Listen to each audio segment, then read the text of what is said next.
भयंकर परेशानी। ठीक है, तो बच्चों आप कभी बस में यात्रा किए हो? बस में कभी बैठ के अपने मामा मामी, नानी, चाचा चाची किसी के घर भी गए हो घूमने? तो अच्छा लगता है ना बस में बैठना। तो चलो आज जानते हैं इस बस की यात्रा में लेखक ने क्या लिखे हैं। ठीक है, क्या लिखा है। ठीक है, तो देखो शुरू करते हैं। हम 5 मित्र ने तय किया कि शाम 4 बजे की बस से चले। तो लेखक के साथ उनके और 4 मित्र थे जो मिलकर 5 हुए। तो 5 ने ये सोचा कि ये तय किया, तय मतलब डिसाइड किया, तय किया कि वो चारों मिलकर कहाँ जाएंगे? घूमने जाएंगे बस से। ठीक है, पन्ना से किसी कंपनी की बस सतना के लिए घंटे भर बाद मिलती है जो जबलपुर की ट्रेन मिला देती है। तो पन्ना से लेकर कंपनी का एक बस जाता है जो घंटे भर बाद में, 1 घंटा के बाद में वो आता है और आएगा और जबलपुर के ट्रेन तक हमें पहुंचा देगा वो बस। सुबह घर पहुंच जाएंगे। हमें से 2 को 2 सुबह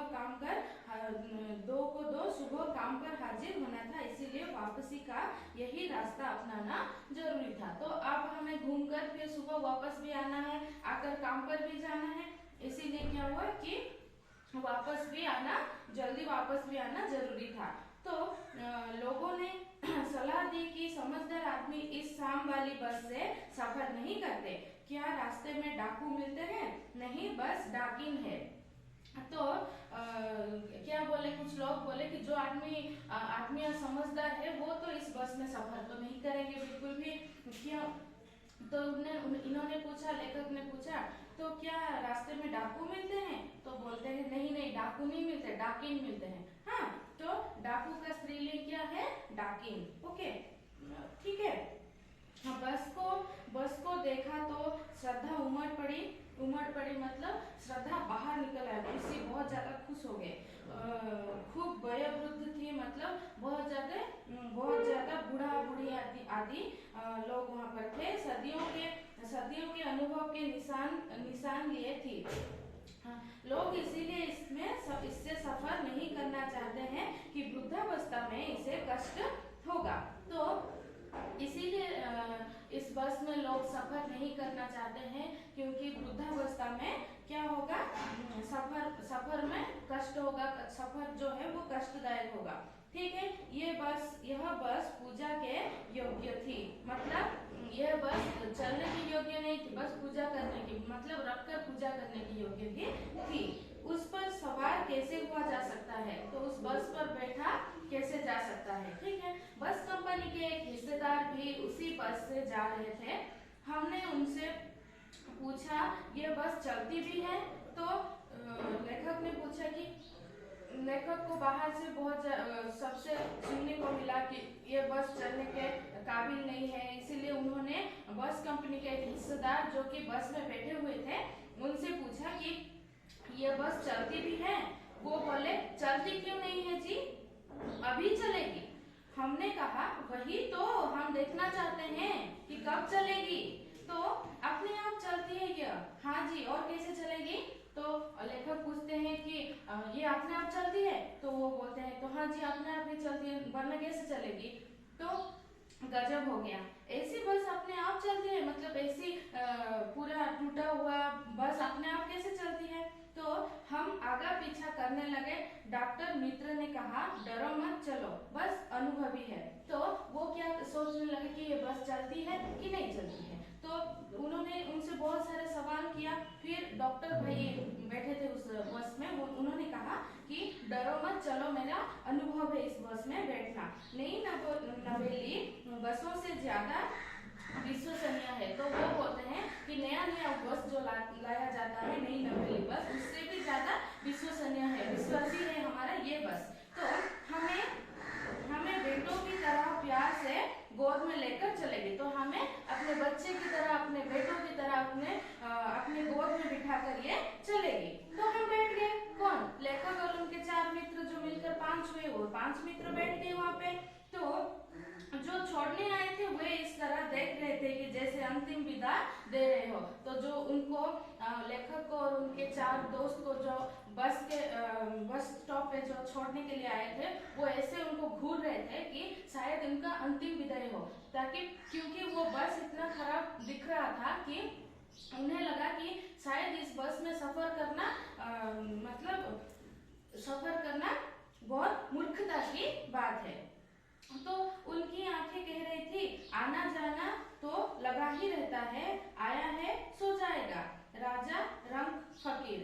तो उनका जो उनको छोड़ने के लिए आए थे, उनका आंख कह रहा था, मतलब आंखों से वो ऐसे कुछ देख रहे थे कि उनका आंख कह रहा था कि जो भी इंसान पैदा होता है वो तो एक दिन जाएगा ही, मरेगा ही।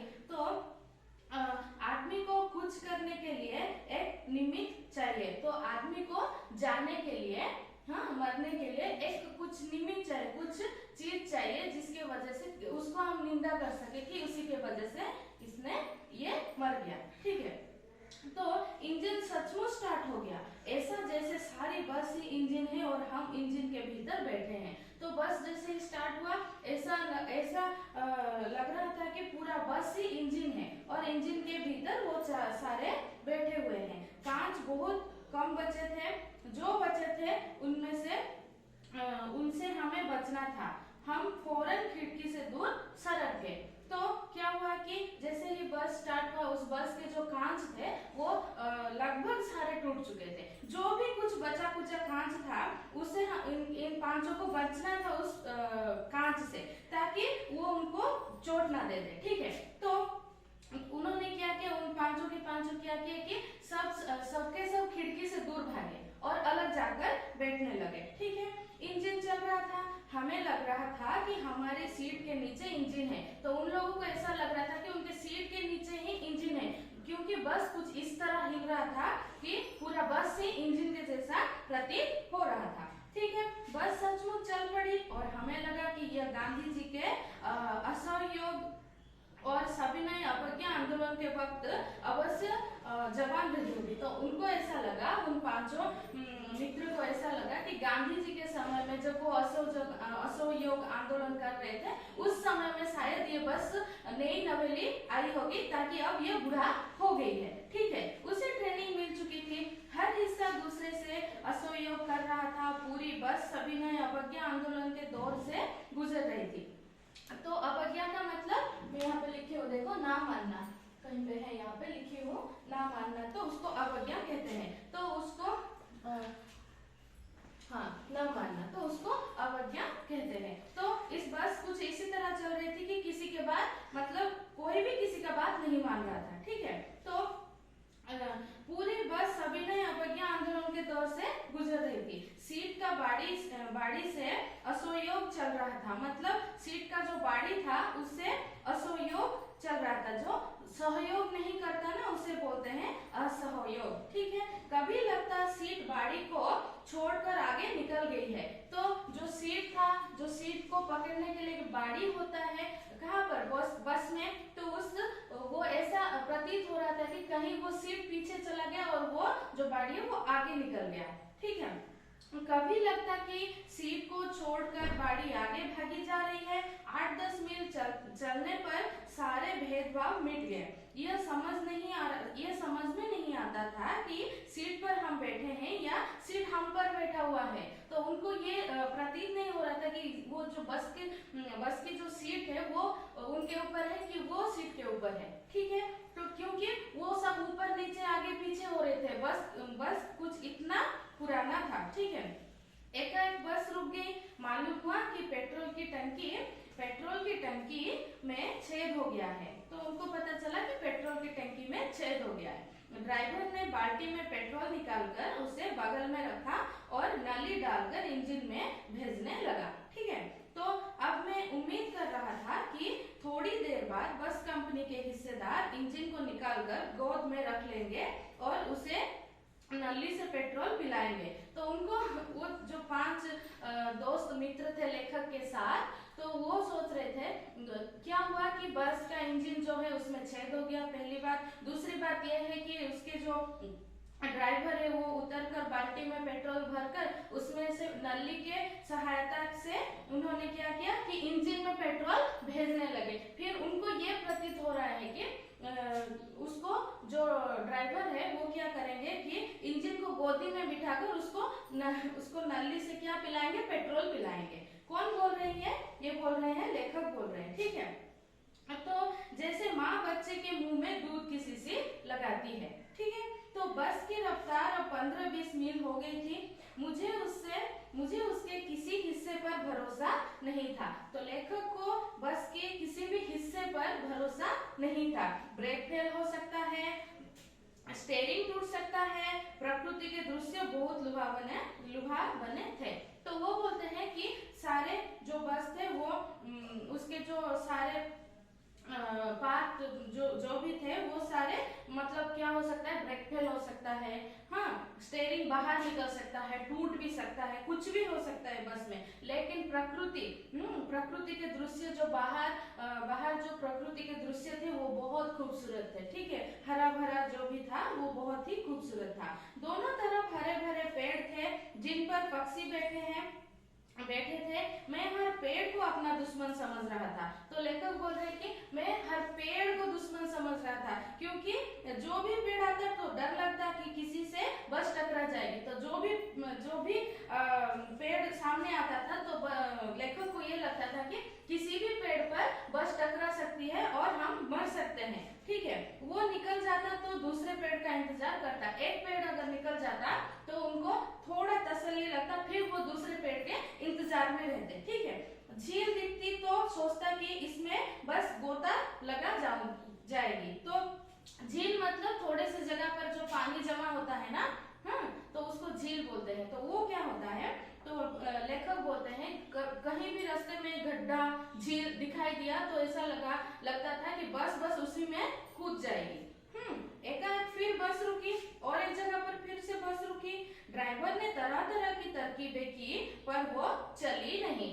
तो लेखक को पहले से ही पता था कि लेखक को बहुत सारे लोग बोले थे कि ये बस में चढ़ना समझदारी के काम नहीं है, फिर भी लेखक वहां पर चढ़े थे। अब बस रुक गए थे। चलो देखते हैं आगे क्या होता है। सभी ने अवज्ञा आंदोलन शुरू हो गया था। कंपनी के हिस्सेदार कर रहे थे, बस तो फर्स्ट क्लास है जी, ये तो इत्तेफाक की बात है। तो सभी ने जैसे ही बस रुक गई थी तो क्या किया कि सभी ने बस के हिस्सेदार की तरफ ऐसे ताके कि जैसे उसी ने ही कुछ कर दिया हो। तो वो बोले कि बस तो फर्स्ट क्लास था, बस ये इत्तेफाक की बात है कि बस रुक गया, नहीं तो कभी नहीं रुकता, ठीक है। खीर चांदनी में वृक्षों की छाया के नीचे वो बस बड़ी दयनीय लग रही थी। तो थोड़ा शाम होने लगी थी और खीर चांदनी मतलब थोड़ा चांद भी थोड़ा अंधेरा थोड़ा दिखाई दे रहा था। उस समय क्या हुआ कि बस बहुत दयनीय लगता था, मतलब बहुत बेचारा जैसा लग रहा था बस, ठीक है। तो लगता जैसे कोई वृद्धा थक कर बैठ गई हो। तो बस को यहाँ पर लेखक वृद्धा के साथ तुलना किए हुए हैं।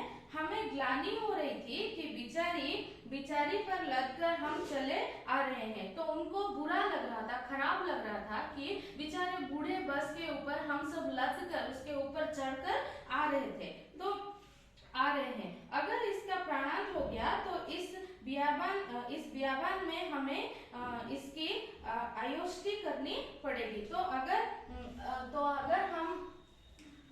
अगर इस बस का यहाँ पर मृत्यु हो गया, बस अगर यहाँ पर क्षीण हो गई तो हमें यहाँ पर ही उसको दफनाना पड़ेगा, उसकी अंतिम संस्कार करना पड़ेगा। तो हिस्सेदार साहब ने इंजन खोला और कुछ सुधारा, बस आगे चली। फिर से जो बस के हिस्सेदार थे उन्होंने क्या किया कि बस को खोला, इंजन को खोला और उसको फिर से कुछ सुधारा, तो बस फिर से आगे चलने लगी। उसकी चाल और कम हो गई थी। तो जैसे कि जिस रफ्तार से, जिस स्पीड से वो चल रही थी, अभी उसकी रफ्तार जो है वो कम हो चुकी थी, ठीक है। तो धीरे धीरे वृद्धा की आंखों की ज्योति जाने लगी। चांदनी में रास्ता टटोल कर वो रेंग रही थी। जैसे कि धीरे धीरे उसके जो लाइट से जो उज्जवल है उस बस का, वो सारे धीरे धीरे धीमा पड़ गई थी, वो बंद हो चुका था। और चांदनी के रास्ता मतलब ढूंढ ढूंढ कर रास्ता वो बस रेंग रही थी, मतलब जैसे सांप रेंगती है ना,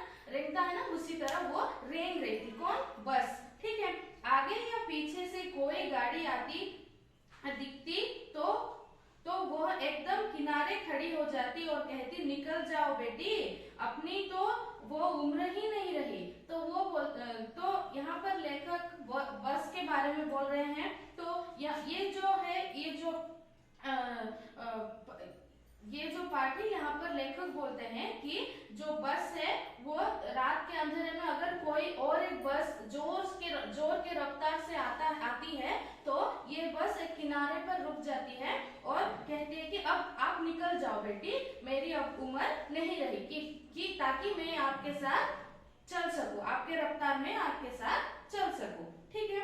एक पुलिया के ऊपर पहुंचे ही थे कि एक टायर फिस करके बैठ गया। तो एक पुलिया के ऊपर पहुंचे थे कि बस का एक टायर फिस करके बंद हो गया, बैठ गया, उसका हवा जो है वो निकल गया। ठीक है। तो वो बहुत जोर से हिलकर थम गई।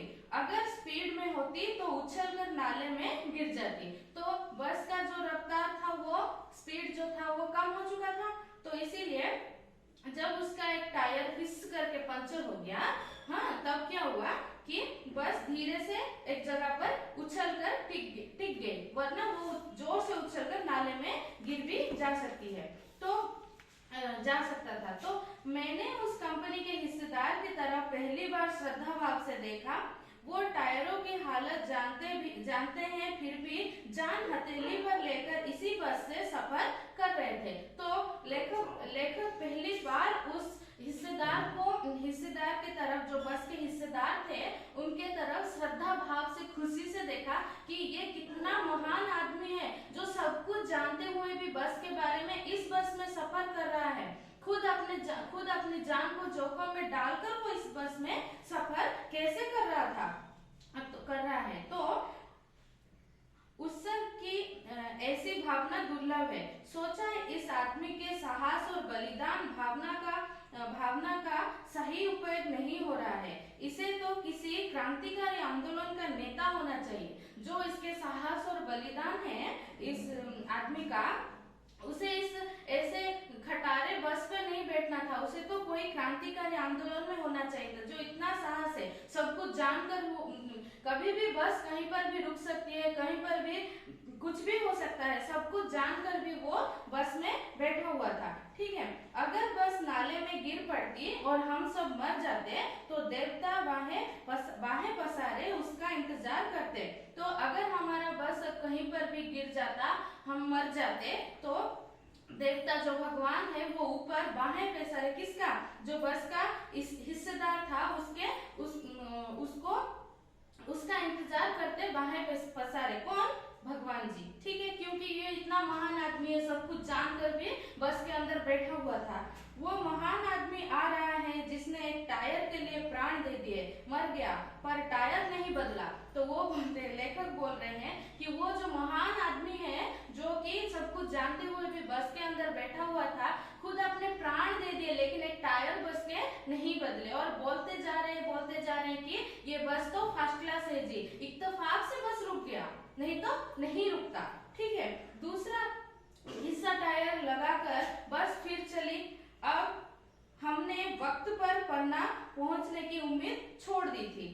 तो पन्ना कभी भी पहुंचने की उम्मीद छोड़ दी थी। हाँ, तो लेखक बोल रहे हैं, तो उनको सुबह आकर फिर अपने दफ्तर भी जाना था, अपने काम पर भी जाना था, इसीलिए वो सुबह जैसे कि सुबह पहुंच सके वो उस उम्मीद में थे। लेकिन बस की हालत देखकर लेखक बोल रहे हैं कि उन्होंने समय पर पन्ना पहुंचने की उम्मीद ही छोड़ दिए थे। समय पर क्या, वो पूरा पन्ना आने की उम्मीद पूरा ही छोड़ दिए थे। ठीक है। पन्ना क्या, कहीं भी कभी भी पहुंचने की उम्मीद छोड़ दी थी। लगता था जिंदगी इसी बस में गुजारनी है और इससे सीधे उस लोक को प्रयाण का प्रयाण कर जाना है। तो वो लेखक बोल रहे हैं कि जिंदगी जो भी है जीवन भर बस इस बस में बिताना है शायद, और सीधा जब भी इस बस का दुर्घटना होगी तो सीधा ऊपर जाना है बस, और कहीं जगह पर पहुंचने की उम्मीद तो लेखक छोड़ दिए थे। इस पृथ्वी पर उसकी कोई मंजिल नहीं है, हमारी बेताबी तनाव खत्म हो गए, हम बड़े इत्मीनान से घर की तरह बैठ गए, चिंता जाती रही, हंसी मजाक चालू हो गया। तो बहुत ही इत्मीनान से, बहुत ही खुश से, गर्व से वो बस में बैठ गए। फिर वो उन्होंने घर जाने का सब कुछ चिंता छोड़ दिए और हंसी मजाक फिर से शुरू हो गया। तो ये एक व्यंग्य है जो एक मजाक की कहानी है, ठीक है, मजाकिया कहानी है जो इसके लेखक जो है वो हरिशंकर परसाई है, वो इस कहानी को लिखे हैं। ठीक है, तो बच्चों आशा करती हूँ कि आपको ये कहानी अच्छी तरह से समझ में आ गई होगी। तो आज के लिए इतना ही। हरिओम।